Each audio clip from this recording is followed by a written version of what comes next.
मेधा शुरू से ही पढ़ने में होशियार और मेधावी छात्रा थी। अच्छी पढ़ाई के बाद अच्छा कॉलेज सिलेक्शन और फिर बहुत अच्छी जॉब। तूने तो मेरा नाम रोशन कर दिया मेधा। अरे लेकिन ये जो काम करने का तरीका है ना, इसे बदल ले। 18 घंटे काम करेगी तो कल को बच्चा कैसे संभालेगी? तुम्हारी तरह पागल नहीं हूँ माँ, जो बच्चे और परिवार में फंस जाऊँ। मैं तो जिंदगी खुल कर जीऊंगी। सब कहने की बात होती है बेटा, अपने बच्चे का सुख हर कोई चाहता है। वक्त बीतता है और मेधा की शादी हो जाती है। शादी के कुछ सालों में ही मेधा एक सुंदर से बेटे की माँ बन जाती है। अरे यार, मेरी मैटरनिटी लीव खत्म हो रही है, क्या करे? माँ भी नहीं आ सकती, कैसे मैनेज करूँ? ऐसा करते हैं, इसके लिए एक केयर टेकर रख लेते हैं, वो देखा करेगी इसे। मेधा को पति की बात जच जाती है और वो केयर टेकर की तलाश शुरू कर देती है। एक दिन उन लोगों के घर एक महिला आती है जो दिखने में पढ़ी लिखी लगती है। जी, क्या काम है आपको? मैम, मेरा नाम स्नेहा है।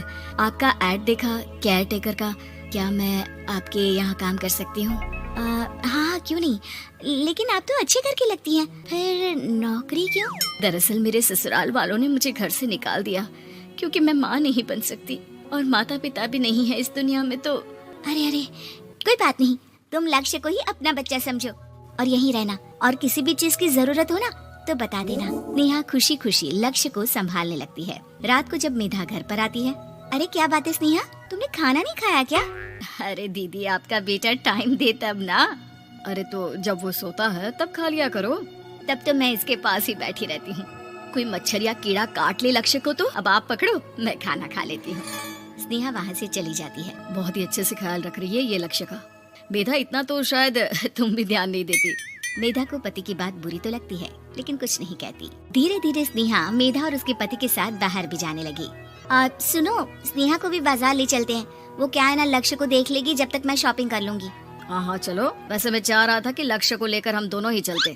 क्या यार, तुम तो फ्री में इमोशनल हो जाते हो, कितना देख लेंगे हम दोनों मिलकर, ले चलो उसे। कार से निकलकर मेधा और लक्ष्य रोड क्रॉस कर रहे थे कि सामने से कार आ जाती है। मेधा का ध्यान नहीं होता लेकिन स्नेहा तुरंत लक्ष्य को मेधा से छीन लेती है। मेधा गिर जाती है और कार मेधा को छूकर निकलती है, जिससे मेधा को खून आ जाता है। पति मेधा को हाथ देकर उठाता है। स्नेहा लक्ष्य को लेकर गले लगाई रहती है। थैंक्स स्नेहा, मैंने तो ध्यान ही नहीं दिया था कि कार आ रही है। स्नेहा का गुस्सा मालकिन पर टूट पड़ता है। अरे कैसी माँ है आप, अगर आज कुछ लक्ष्य को हो जाता तो मैं आपको कभी माफ नहीं करती। छोटा सा बच्चा है, उसे चोट लगती है तो पता है कितनी तकलीफ होती है। पति भी स्नेहा को देखने लगता है कि उसे क्या हो गया। मेधा को स्नेहा पर काफी गुस्सा आ जाता है। घर आकर कहती है, देखो स्नेहा, माना तुम लक्ष्य को बहुत प्यार करती हो, लेकिन वो मेरा बेटा है, मैं कभी जानबूझकर उसके साथ बुरा नहीं कर सकती, समझी? मुझे माफ कर दीजिए, मैं लक्ष्य को लेकर कुछ ज्यादा ही सेंसिटिव हो चुकी हूँ। मैं ध्यान रखूंगी कि आगे से ऐसा ना हो। मेधा का मन स्नेहा से अब हटने लगा था।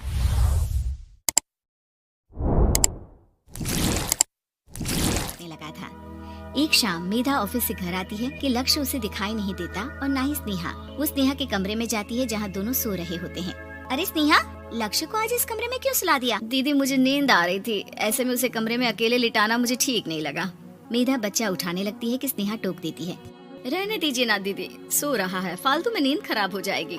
मेधा को गुस्सा आ जाता है और वो बच्चा उठाकर वहाँ से चली जाती है। अगले दिन मेधा स्नेहा को बुलाती है, साथ में एक और लड़की खड़ी होती है। स्नेहा, अब तुम अपना कुछ और देख लो, हम लोगों को नई केयर टेकर मिल गई है, तुम इस हफ्ते घर छोड़ देना। स्नेहा का मन लक्ष्य को छोड़ने का नहीं करता, लेकिन नौकरी तो नौकरी होती है ना। स्नेहा घर से चली जाती है। धीरे धीरे महीने और साल बीतते जाते हैं और लक्ष्य एक नौजवान लड़का हो जाता है। लक्ष्य, आज मुझे मंदिर जाना है, ले चलोगे? ठीक है माँ, एक काम करके अभी वापस आता हूँ, तब तक आप और पापा दोनों तैयार हो जाइए। दोनों तैयार होकर बैठ जाते हैं लेकिन लक्ष्य काफी देर तक नहीं आता। अरे मेधा, फोन तो करो लक्ष्य को, देखो क्या हो गया उसे। मेधा फोन करती है तो पता चलता है कि लक्ष्य का एक्सीडेंट हो गया है और वो सिटी अस्पताल में है। जल्दी चलिए, पता नहीं कैसा होगा मेरा बेटा। अरे चिंता न करो, सब ठीक होगा, मैं अभी कार निकालता हूँ।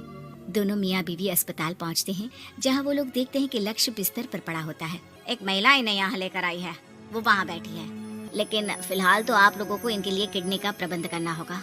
एक्सीडेंट में इसकी किडनी डैमेज हो गई है। मेरी ले लीजिए डॉक्टर साहब, मेरे बेटे को बचा लीजिए।